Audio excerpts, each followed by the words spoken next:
Coucou les gens, j'espère que vous allez bien.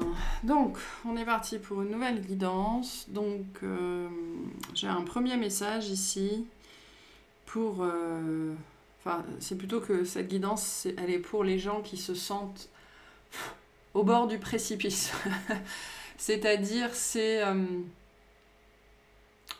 mais pas dans un aspect négatif. Hein. C'est pas on a été poussé au bord du précipice et on va tomber dans le vide et on va mourir. C'est plutôt un saut, un leap of faith, donc un saut de foi ou un saut de l'ange, selon comment on voit la chose, qui doit être fait.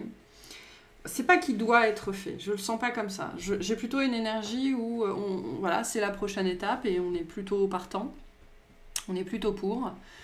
Mais ça reste un précipice. C'est-à-dire que ça reste impressionnant en fait. Hein. Et donc ici on a ça en fait. Voilà. Ça. Donc il faut sauter. Voilà, sauter dans l'inconnu pour rejoindre l'autre. Alors on dit l'autre partie, l'autre moitié, la deuxième partie de sa vie. Il y a quelque chose comme ça. C'est comme cette phrase hein, qui dit qu'on n'a qu'une seule vie. Non, c'est quoi déjà la phrase ?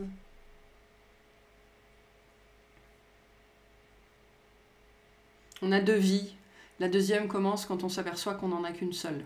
Je crois que c'est quelque chose comme ça, de cet ordre-là. Donc là, il va s'agir d'entrer dans cette deuxième phase de vie qui va être beaucoup plus meaningful, qui aura beaucoup plus de sens, qui sera beaucoup plus profonde, beaucoup plus alignée, beaucoup plus en phase avec qui vous êtes véritablement, mais ça veut dire que vous êtes aujourd'hui particulièrement en phase avec vous-même, ou vous êtes sur ce chemin en fait, donc surtout poursuivez, hein, que vous soyez dans une phase lumineuse ou dans une phase obscure, simplement continuez ce chemin de découverte de vous-même parce qu'il vous amène à cette deuxième vie, cette deuxième partie de la vie qui est pleine de sens en fait, plus spécifiquement qui fait sens.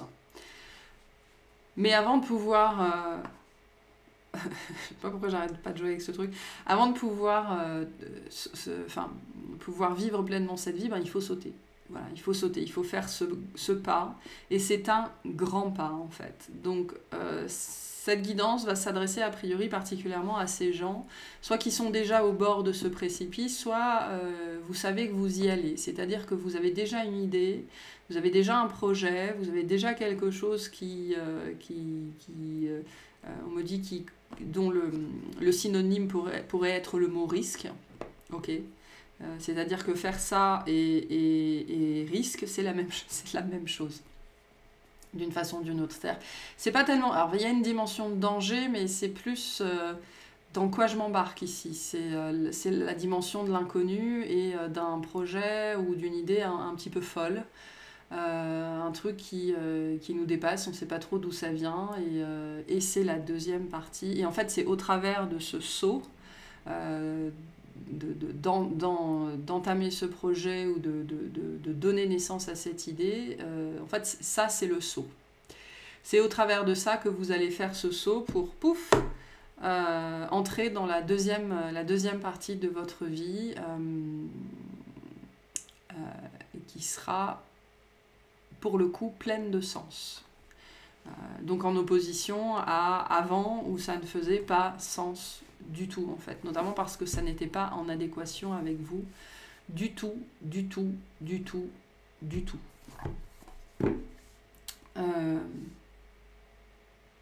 Ok. Bon, je vais tirer une carte, je vais la lire, et puis on va voir ce qu'on nous dit de plus. On verra si le... En fait, le message que j'ai ici, c'est que sachez que ça passe par le précipice de toute façon.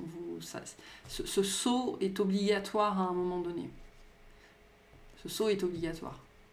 Et il y a des énergies de répétition, c'est-à-dire que vous pouvez avoir eu l'impression d'avoir fait déjà plusieurs sauts. Oui, mais c'était de la préparation au grand saut.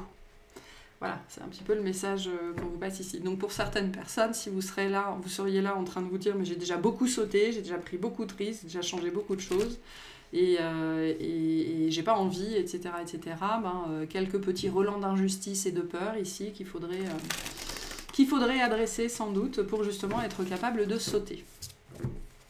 Voilà. Allez, qu'est-ce qu'on nous dit aujourd'hui, s'il vous plaît, soit par rapport à tout ça, soit par rapport à autre chose, peu importe. Merci. On a les rituels avec les actes magiques. Ok. Très bien. Peut-être que de mettre en place des rituels vous aiderait. On va déjà voir ce qu'on nous dit par rapport à ça. Alors, 54, qui est la dernière carte, je crois. Bah oui, c'est la dernière carte. C'est pour ça, en fait, d'accord, parce que je ne comprenais pas pourquoi on avait cette carte-là, et en fait, c'est la dernière carte. C'est voilà, c'est la dernière carte avant de fermer le dernier chapitre de cette première vie, de cette première partie de vie. Donc, ça me fait beaucoup penser à la carte du monde ici, avec ce truc-là, ce cerceau, cet arc. Il y a quelque chose de particulier ici. Voilà, je ne sais pas pourquoi Il y a un message particulier aussi lié à ça.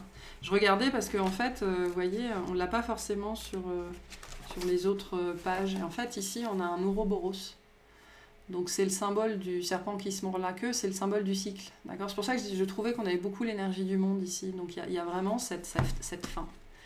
Cette fin ici qui va être posée, qui est en train d'être posée. On me montre en fait vous savez, des fois, on lit des livres et on arrive à la fin. Et c'est un livre vraiment qui nous a chamboulés, qui nous a beaucoup marqué, qui nous a beaucoup appris. Et on a du mal à fermer le livre. C'est l'énergie que j'ai ici. Ok ?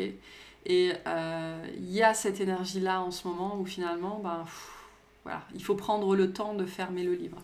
Et en fait, cette énergie du rituel-là, puisque le rituel, c'est quelque chose que l'on fait avec intention et dans lequel on prend son temps. Le rituel, c'est quelque chose, pas de dogmatique, mais de ritualisé, bien évidemment. En tout cas, il y a des séquences. On fait 1, 2, 3, 4, on fait les choses dans l'ordre. D'accord ? Il y a un ordonnancement, il y a un séquencement au travers du rituel. Et donc, le rituel demande en général de la patience, de l'intention. Une certaine dose de sérieux et de concentration. Et c'est pour ça que j'ai cette énergie d'un livre qui nous aurait marqué, qui nous aurait chamboulé. Et il faut prendre son temps, en fait, pour le fermer. Voilà. Donc, prenez aussi le temps dont vous avez besoin pour régler vos affaires. Vous qui êtes au bord de ce précipice-là, prenez le temps de bien refermer votre livre ici. En tout cas, vous êtes dans cette phase-là, je pense. Ok. Alors, j'aime bien tous ces petits messages-là. Alors,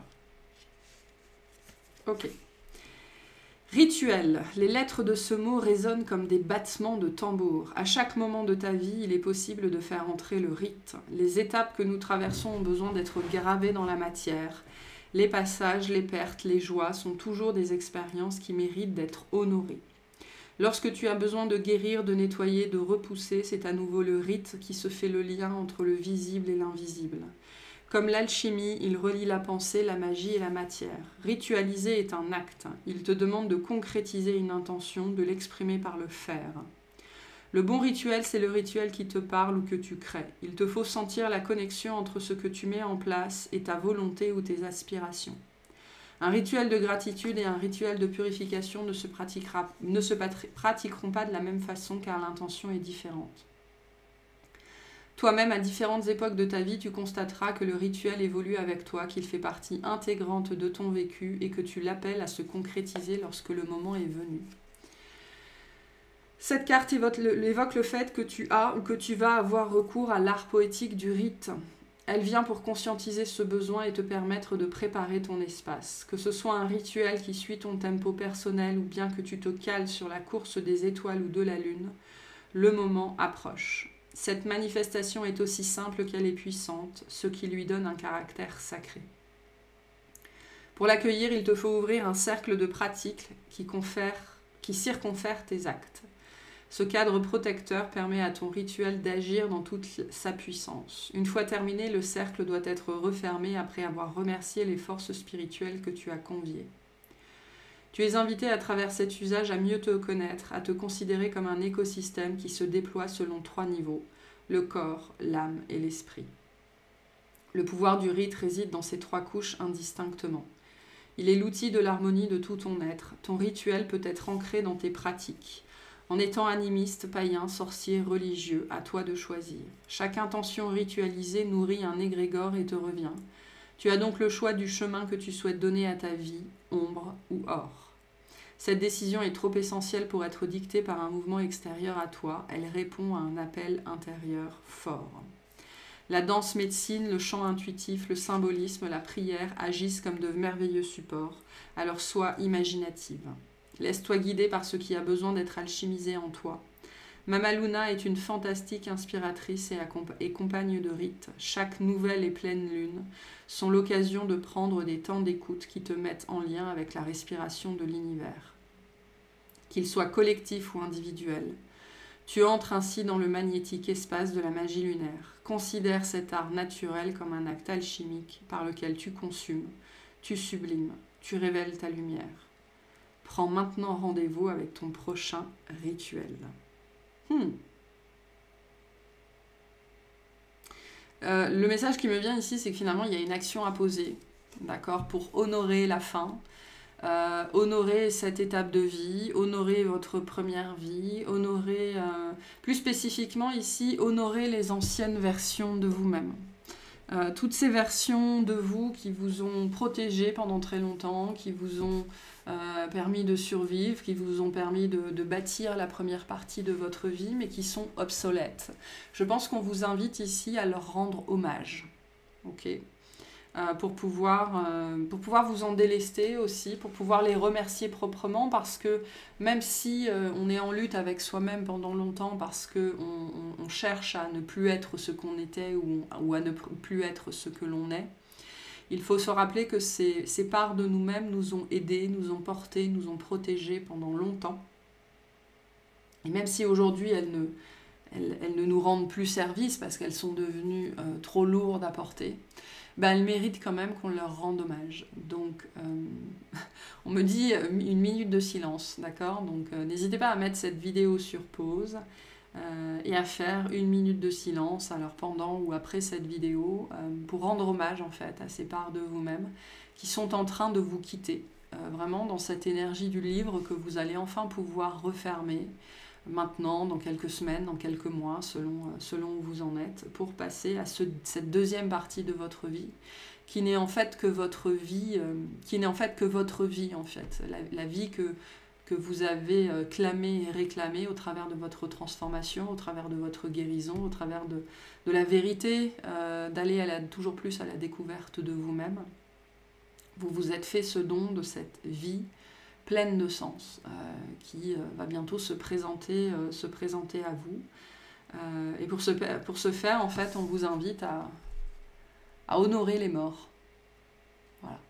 Je ne sais pas si vous voyez bien, mais il y a 2 petits crânes ici. À honorer les morts. Peu importe ce que ça veut dire pour vous. Le 54, c'est l'énergie du 9, donc c'est vraiment la fin. C'est la fin. Et pour certaines personnes, parce qu'on pense qu'on veut que quelque chose se termine, on pense qu'on est prêt à passer à autre chose, et le moment où la fin se termine, où la fin se présente vraiment pour de bon, on ne sait pas forcément quoi faire avec, on n'est pas sûr de comment on se sent, on aurait pensé qu'on serait extatique, qu'on serait dans la joie, qu'on serait content, et en fait, il y a toujours un petit pincement, d'accord, des petits regrets, des choses qui sont là, donc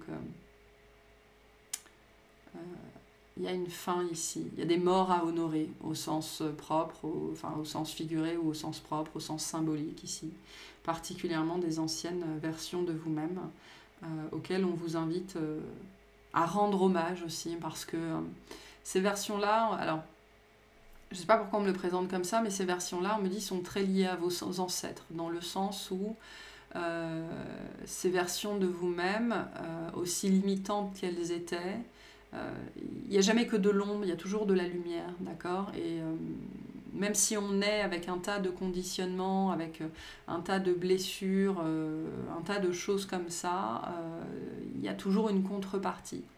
Et donc, dans ces versions de vous-même qui ont été très lourdes à porter, c'était aussi un héritage. Okay, donc au travers de ça, vous rendez aussi hommage à vos ancêtres. L'énergie des ancêtres ici est très très présente, à ne pas confondre avec l'énergie des défunts, qui pour moi n'est pas du tout la même chose. Donc on vous invite ici à rendre hommage en fait, pour célébrer une fin, avant de sauter dans ou par-dessus ce précipice qui s'annonce à vous, soit qui est déjà présent pour certaines personnes, soit qui va se présenter très très très bientôt. Ok, très bien. Bon, je vais continuer avec ce jeu, puis je vais voir, donc au-delà de ce message, ce qu'on veut nous dire, finalement, en fait, par rapport à ce qui se présente à vous, ce qui va se présenter à vous, là j'ai l'impression qu'on est plus... on va plus parler du précipice et au-delà du précipice, j'ai l'impression. Donc on va s'axer sur le précipice en lui-même déjà, ce qu'on veut vous dire dessus. Ok. Et on me le montre vraiment comme quelqu'un qui serait... il y a le Grand Canyon ici, donc le gros trou au milieu, et vous êtes là, et puis il faut passer de l'autre côté, quoi. Donc on va parler du trou d'abord, on va parler du précipice. Qu'est-ce qu'on nous dit sur ce précipice, s'il vous plaît? J'ai l'énergie de la connaissance dessus. Fatalement, c'est quelque chose qui va vous apprendre énormément de choses. Allez, qu'est-ce qu'on nous dit sur ce précipice, s'il vous plaît, en 3 cartes? Alors, j'ai mon jeu à l'envers. On a le cheval. Ok. Hop, hop, hop. Ouais, bah, le maître intérieur. Hein. Donc, on a le cheval, le cygne, avec la beauté, avec l'âme. Ok. Et on a le dragon. Et en dos de deck, on a l'épanouissement avec la lune montante. Ok, très bien. On va déjà s'axer sur le précipice. Donc, le précipice, c'est un maître. C'est ce qu'on nous dit ici avec le cheval. Le précipice est un maître, mais c'est bien sûr que c'est un maître, d'accord. Il va vous apprendre à voler, en fait. C'est le principe du précipice. Il vous apprend, parce que quand on saute d'un point de vue spirituel, métaphysique, dans un précipice, on s'attend à tomber, alors qu'en général, on se met à voler. Donc le précipice, c'est quelque chose qui vous apprend à voler, c'est-à-dire qui vous reconnecte à la liberté, qui vous reconnecte à votre potentiel, qui vous reconnecte à votre nature divine profondément. On me dit une bonne fois pour toutes, pour certains d'entre vous, okay, parce que c'est pas quelque chose qui arrive comme ça une fois. C'est tout un processus. Hein. La reconnexion à la nature divine, ça peut prendre toute une vie, mais c'est vraiment un processus, une étape après l'autre, un risque après l'autre, un changement après l'autre. La foi, ça se travaille, la confiance en soi, ça se travaille. Tout ça, c'est des muscles. Et un jour, on est suffisamment fort, musclé, baraqué pour sauter et s'envoler, en fait. Donc ce précipice, c'est vraiment... dans cette dimension de maître, on me dit, c'est particulier parce qu'on me dit c'est un maître de l'humanité, d'accord, le précipice. Donc il existe pour l'humanité principalement, pourquoi parce que l'ego. Parce que l'ego. Les autres, alors il n'y a pas que l'humanité qui existe, hein, il y a plein de règnes, il y a le règne humain, le règne animal, enfin le règne... Oui, le règne animal, le règne végétal, etc. etc. L'humain est un règne particulier à l'intérieur du règne animal. Mais il y a d'autres règnes au-delà, alors au-delà du plan de conscience dans lequel on vit, mais sur la même planète, et puis ailleurs. Mais on s'en fout, c'est pas le sujet. Donc le précipice, c'est un maître propre à l'humain, parce que c'est un maître qui est fait pour l'ego. Qui est fait pour le dépassement de l'ego, et on me dit plus spécifiquement, c'est un maître qui est fait pour l'assagissement, donc pour assagir l'ego.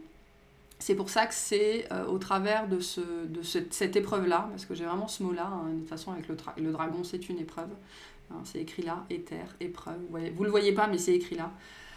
C'est au travers de cette épreuve, c'est au travers de cette épreuve que vraiment il y a une reconnexion profonde au divin, vraiment, on me dit comme nul autre, c'est-à-dire que ce que vous avez vécu avant n'est pas comparable à cette épreuve-là en particulier.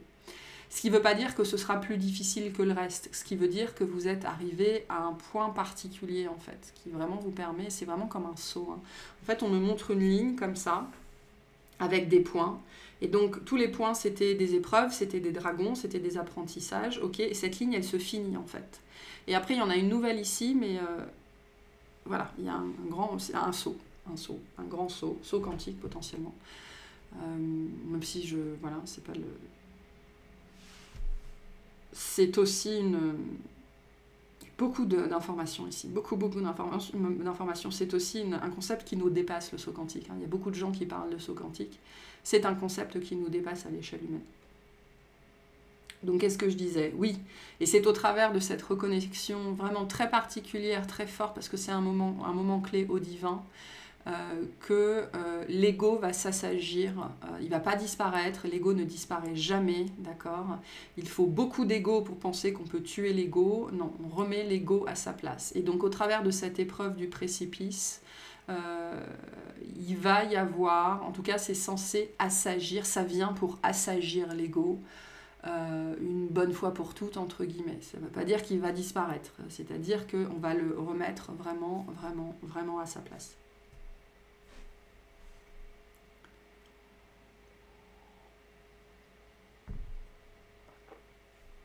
Donc ce précipice vous apprend ça, d'accord? Il vous apprend la foi aussi, la foi aveugle.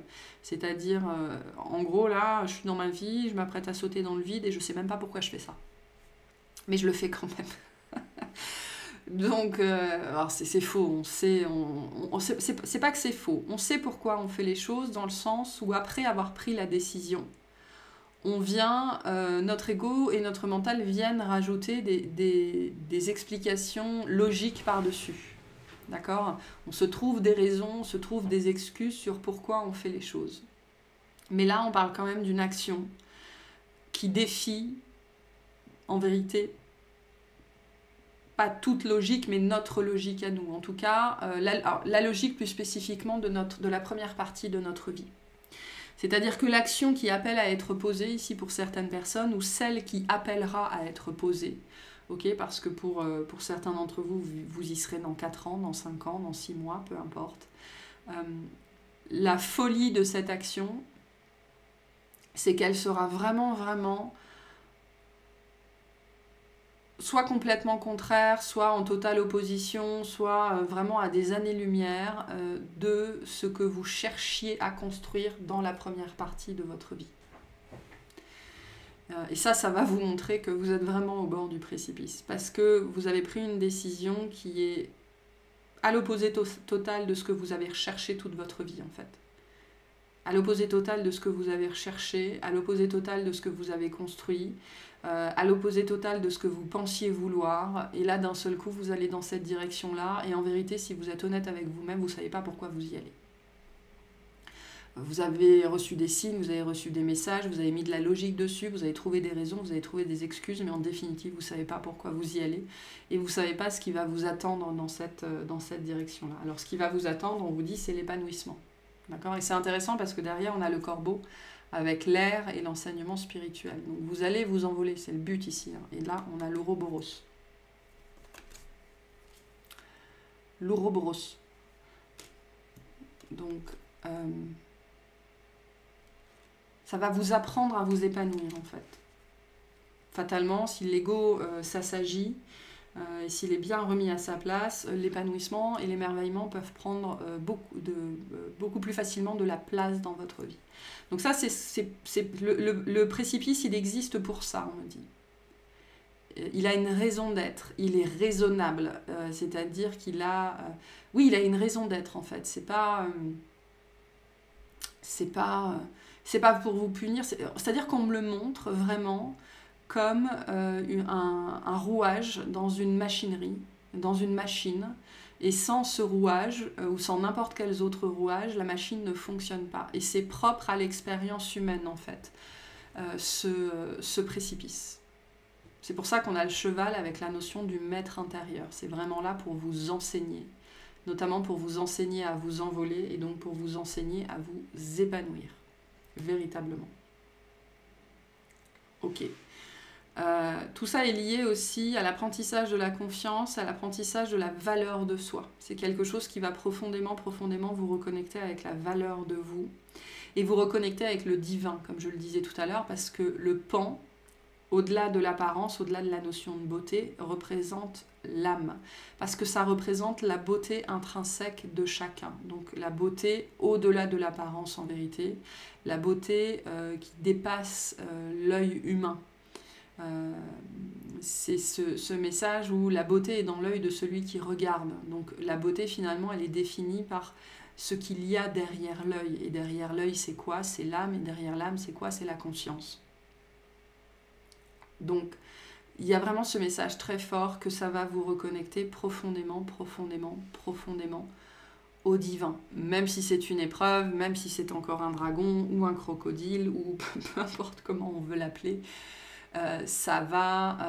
c'est une leçon de vie, certes, mais il y a quelque chose de très particulier dans cette leçon de vie. Dans le sens où on n'a pas... on ne vit pas tous les mêmes leçons de vie, on n'a pas tous les mêmes portails par lesquels passer, les mêmes tourniquets de métro à prendre, les mêmes lignes de métro à prendre, les choses comme ça. Mais le précipice, il est là pour tout le monde.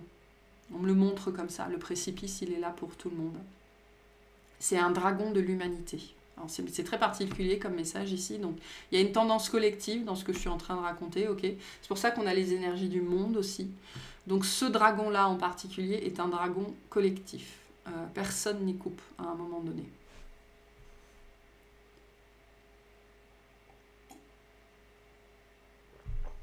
Donc voilà pourquoi le précipice. Pour assagir l'ego, au travers de la reconnexion profonde au divin. Et il y a fatalement ici avec le... Enfin, c'est pas un pan d'ailleurs, c'est un signe. Je ne vois pas pourquoi je vois un pan. Le signe nous parle de la beauté intrinsèque aussi, hein, de la beauté qui est la nôtre, de la pureté, de la reconnexion à l'âme. Ce sont deux oiseaux qui sont très différents dans les formes, mais très similaires dans la symbolique. Là, le signe représente la pureté. Mais bon, moi je vois un pan, de toute façon, donc peu importe. La reconnexion au divin, comme je le disais, la reconnexion à sa part divine, la reconnexion à son noyau divin, notamment parce que l'ego prendra moins de place à partir de là, une fois qu'on aura fait le saut de l'ange. Et c'est un dragon collectif. Je ne sais pas pourquoi j'ai ce message en particulier. C'est un dragon collectif. Alors on me dit, il y a ce message en particulier parce que c'est le côté personne n'y coupe. D'une façon ou d'une autre, personne n'y coupe. Ok, très bien. On est content de le savoir. Et donc maintenant, on va regarder au-delà. Au-delà du précipice, vers l'infini et au-delà. Vers l'infini et au-delà.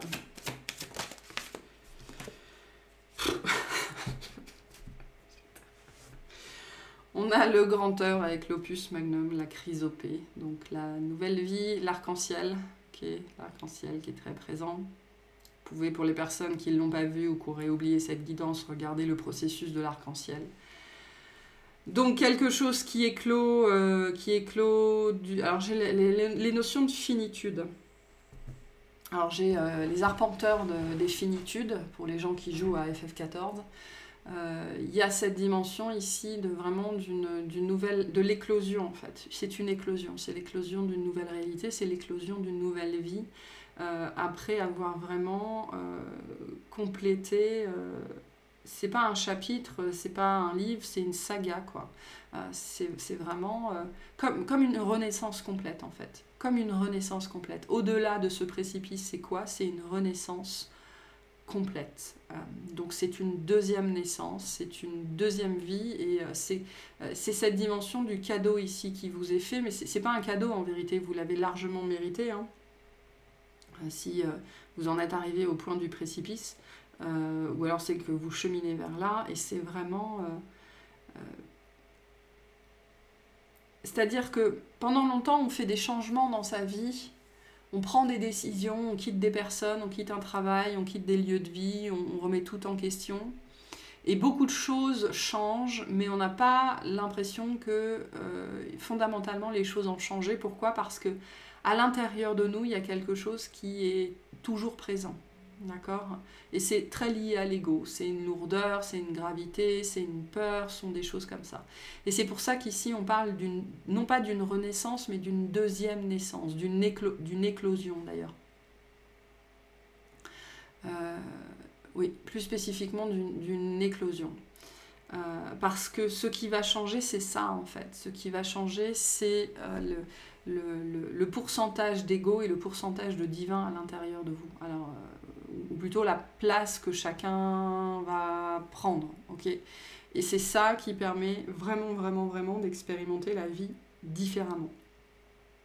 C'est pour ça que là, on a ce message que pour le coup, ce sera différent parce que il y aura cet équilibre qui va être redistribué en fait. Redistribué et un ego qui va être assagi. Et très forte cette guidance. Qu'est-ce qu'il y a au-delà, s'il vous plaît? Donc l'éclosion, l'abondance, vraiment ce message-là.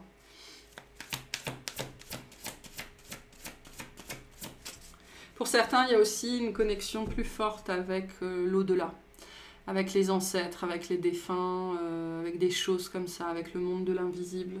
Une plus grande facilité à naviguer dans ces eaux-là, qui fera partie aussi de votre deuxième vie.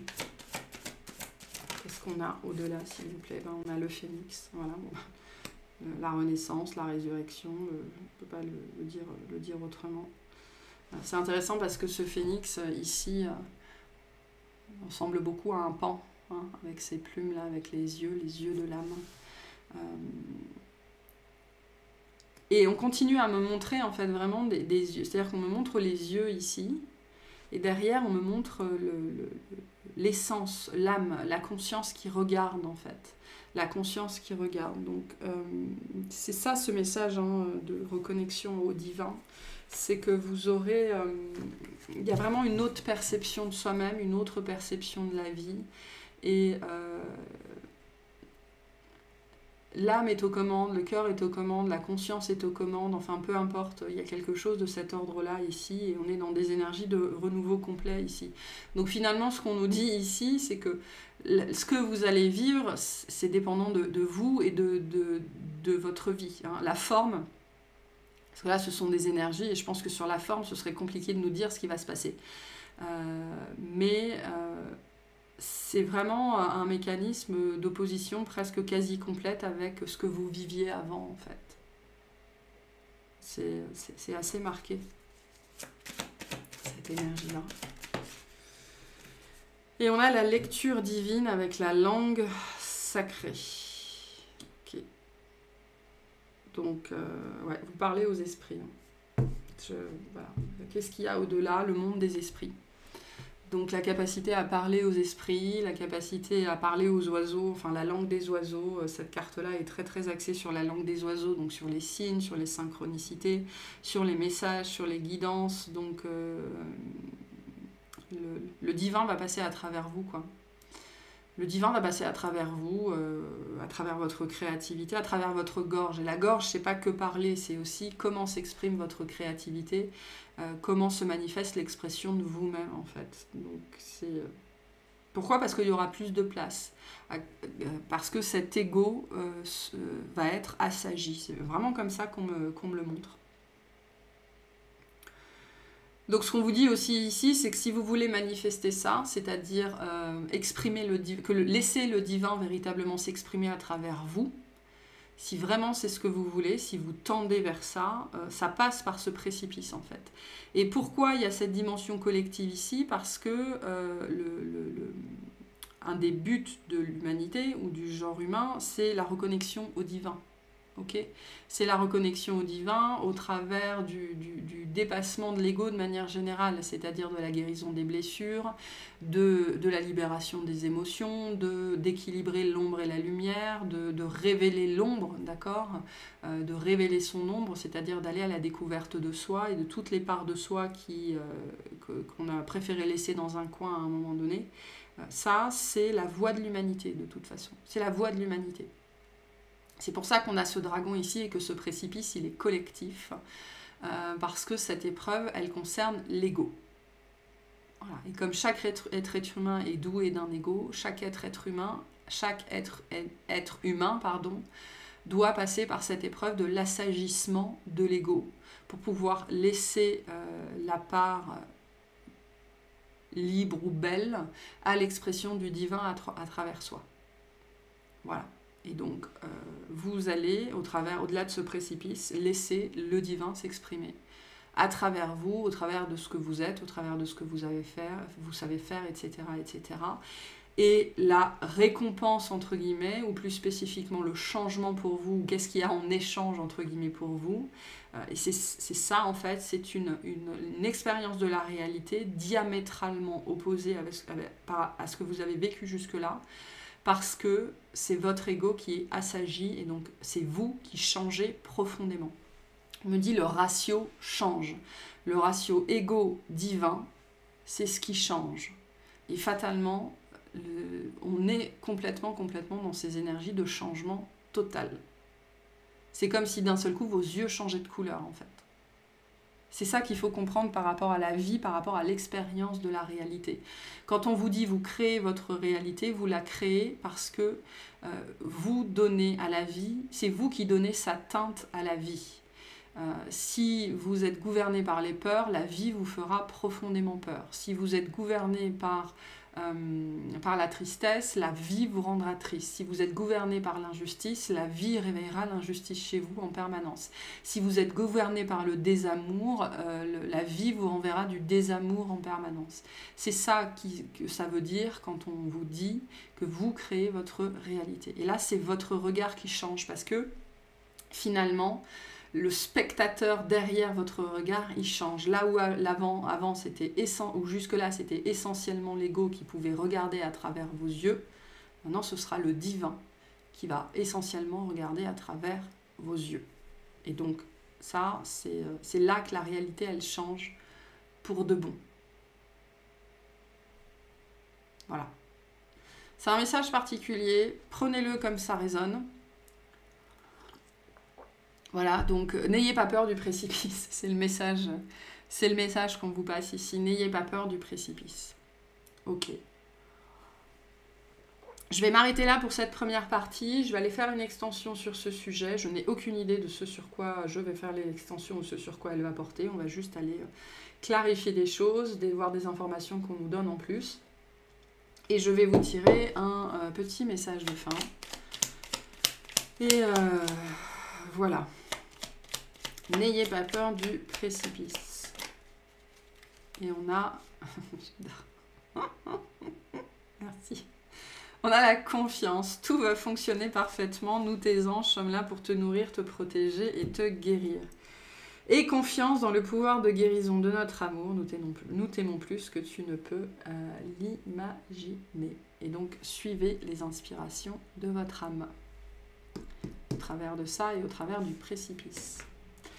Voilà pour cette guidance. J'espère que ça vous aura plu, que ça vous aura parlé, que ça vous aura cheer up, que ça vous aura ou remonté le moral ou chargé à bloc.